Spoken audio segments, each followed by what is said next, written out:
All right, Mortgage 101, your guide to home ownership with Clint Wilkins and myself, Todd Vino, rocking your weekend. That song, my friend, goes back to when I was just a youngin' in high school, even probably before that, junior high. What do you think? I mean, you're still a youngin', let's be honest. Well, you know what I'm talking about. Back in my formative years, as they say. I mean, your formative years were good years, you know?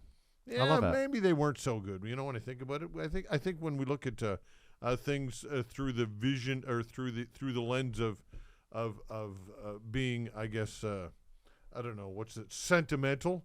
Sometimes it's not reality. What do you think? Yeah, sometimes it's not. I mean, I guess you just have to, live your best life all the time. Live your best life all the time. Sounds good. And Mortgage 101, your guide to home ownership, where our one of our goals, and I think we achieve it, is to educate people as much as we possibly can. And we have the opportunity to do that with guests from time to time. Of course. Including today. And I'm so excited to welcome our next guest. We have Tina Powell from MNP, and we're going to have her talk to us a little bit about debt trends and, what happens if you own a house and you can't do a refinance and, your situation's just not in a good place. Or if you don't own a home and you can't leverage that equity, what should you do with your debt? And I think we have Tina on the line. Hello. Thanks so much for joining us, Tina. Maybe give us a little intro about who you are and what your role is with MNP. So, hi, my name's Tina Powell. I'm a licensed insolvency trustee and senior vice president with MNP Limited.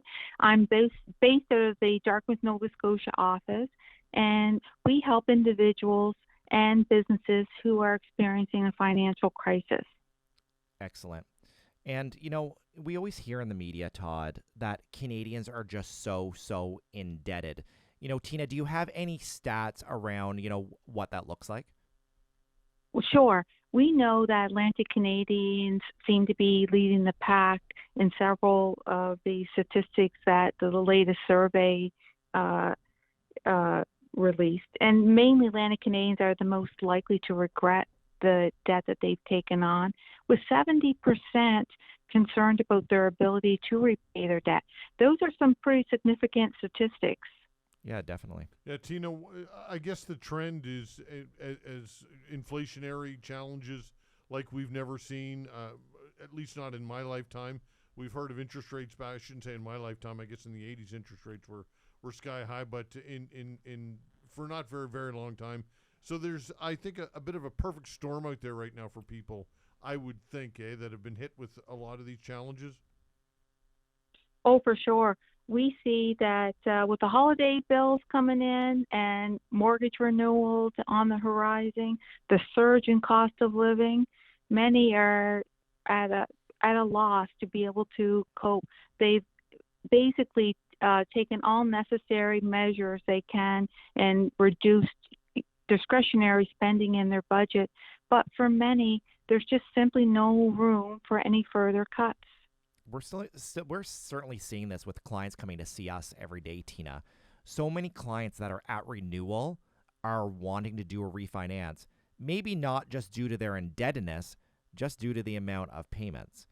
But, the challenge that we sometimes have, and I always say we can get a mortgage for everyone, but, there has to be enough equity in the property. And we sometimes see people that are coming up for renewal, and there's just not enough equity to refinance. Like, what is the message that, you want to tell those people? Like, is there an option? Like, is there hope? What should they do that, if they really are underwater, there's not enough money to go around every month and they're robbing Peter to pay Paul and they can't refinance. If there's not another option, what should they do? Sure. Well, by the time people often seek our assistance, they have been dealing with their debt for years and sometimes even decades, paying thousands of dollars in interest.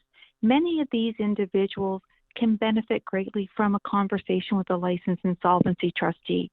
That conversation can be simply a review of their budget or putting a budget together or setting up an informal debt repayment plan. But many of these households will require the services of a licensed insolvency trustee, but there are options available, and many will benefit from maybe filing a personal bankruptcy or doing a proposal to their creditors. And those are the kinds of things that licensed insolvency trustees can provide to those who are experiencing financial difficulty. What describe the demographics, and I'm not sure if they've changed or not, with the type of people that you're seeing. Are you seeing older people, younger people, people different with different job backgrounds, different professions? I'm assuming that that's probably happening. You're seeing more and more people, similar to what we hear people needing other services, like not to say it's people need food banks who are going to see you, but you talk to people who run food banks and they say, man, we've never seen people in who are working and have these situations. So tell us more about the demographics and the type of people that find themselves in the situation where they can use your services. There's no real trend. We see people from all different professions, all different income levels, and all different financial situations who come in. And most often, they're carrying large amounts of unsecured debt that they're unable to pay, with many that have already been experiencing extreme collection pressure from the creditors, and in some cases are having their wages garnished. Right. Yeah, that can be a very scary time. Often the people that I'm seeing, the credit's usually good. Usually people are making their payments, but I always think, like, if you get to that point where you can't make your minimum payment, if you have collections, if you have judgments, they should already have been talking to someone that's a trustee, at least in my opinion. What I'm most curious about is what's the difference between a bankruptcy and what's the difference between a consumer proposal? And maybe just tell us that first, Tina, and I'll have a follow-up question. Sure. Well, there are some notable differences. A consumer proposal is a formal debt settlement that requires approval from the unsecured creditors. And it's basically just a simple majority of unsecured creditors accepting the formal offer that's put forth by the trustee, and it's binding on the total unsecured creditor pool. But in a consumer proposal, you get to keep your assets, you file your own tax returns. You're not required to report your income monthly like you would be in a bankruptcy scenario. It's a lot easier on your credit rating, and you have a set monthly payment amount. Whereas in a bankruptcy, it can be much harder on your credit score, and the trustee is responsible to file your tax returns. You basically have to report your income monthly for a period of time. It's based on your income level and whether it would be if you've had a prior bankruptcy or not. And in a bankruptcy, only assets that are exempted by federal or provincial legislation are able to be maintained by the individual. What are but those? There's always, sorry to interrupt you, but what are those assets that are protected? Sure. So in Nova Scotia, an individual can keep their household items. They can keep RSPs except for any contributions in the last 12 months. Life insurance policies with preferred beneficiaries are exempt. A vehicle up to $6,500 in value. Tools of trade up to $7,500 in value. But in both a consumer proposal and a bankruptcy, there are also some similarities as well. Which are? Well, both of them are a formal process that's used to repay your debt, and both offer legal protection from your creditors, such as for things like garnishments and collection calls. And there's 2 counseling sessions that are mandatory in consumer proposal and a bankruptcy. And both have the option for individuals who want to maintain a secured debt for something like a home or a vehicle. They still have the option to maintain that debt so they can keep that asset if that's what they choose. Got it. Would you say, a consumer proposal might be someone who's more asset rich but cash poor, and bankruptcy would be for someone that, has maybe less assets? Like, which type of process would be good for what type of person, I guess, is what I'm getting at. Sure. Well, a consumer proposal is definitely the trend these days. People are loving consumer proposals. It's been a huge surge of proposals over the last few years. But to file a proposal, one of the most important key factors is that you have to have positive cash flow. So if your budget is underwater, then maybe a proposal may not be the best option. Makes sense. But that's when we would look at a bankruptcy.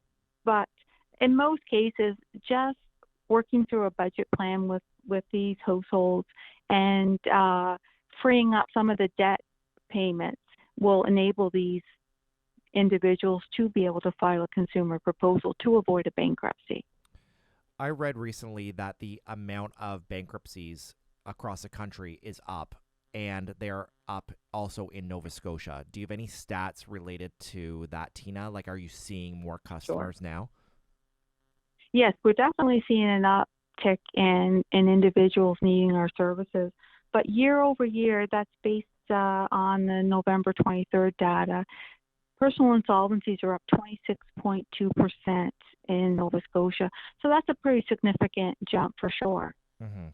Okay, when people do go through the filing of the bankruptcy and it's actually filed, what is it? It's a year of payments. Is that correct? Is that how it works? Well, for a first-time bankrupt, depends upon your income. You do have the possibility that you could get discharged within 9 months. Mm-hmm. But if your income is at higher than the income guidelines set by the superintendent of bankruptcy, you could be looking at 21 months. For second and third bankruptcies, you're looking at from 2 to 3 years, depending upon your income as well. How often do you see second and third in bankruptcies? Man, oh man, that's got to be brutal.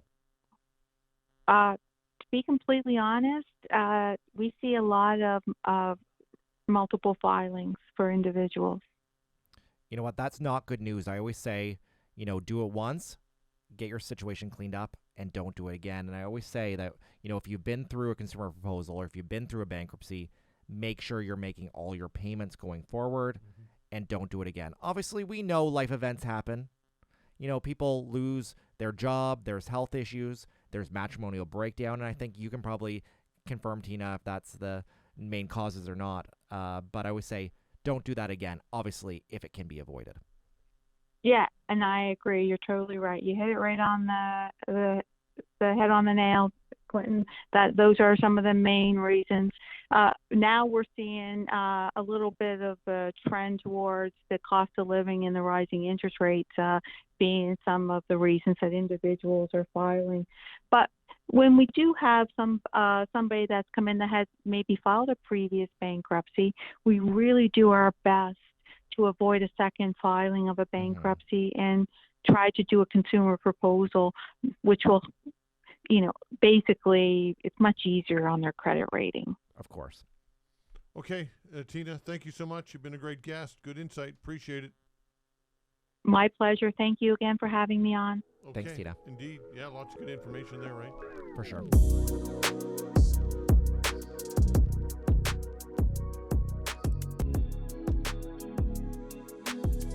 If you've liked what you've heard and you want to learn more, feel free to visit us online at teamclinton.ca.